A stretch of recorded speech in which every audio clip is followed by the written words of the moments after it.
Canım Allah Teala senin gözyaşlarını ilahi pərverdigarı yerdə qoymasın. Bu əsas gündən istəmişəm. Bugünkü günü xatırına istəmişəm ayağda. Gəlmişik ocağa Allah hamını məqlamırdır ayağda.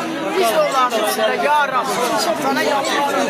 Allah zindanda olanların zindan kapısını aç. Evlat olmayanlara evlat payı ver. Ey Allah sana hamd verir. Bugünkü günün xatırına ay Allah sana yalvarırım. İlahi pərverdigarı. Benim yerde bizim balalarımız var. Özüm balalarımızı şərdən, baladan. Quru şeytandan uzaq elə. Balalarımız çörək də alacaq gedib, ruzu da alacaq gedib. Özüm yalvarırım sana ya Allah, ya qalibim amca. Bu da bizim ağamızın oğludur. Bu da bizim ağamızın oğludur. Can onu da ağlatdı akraba. Necə ağlayır bizim ağamız, can ağamız, can.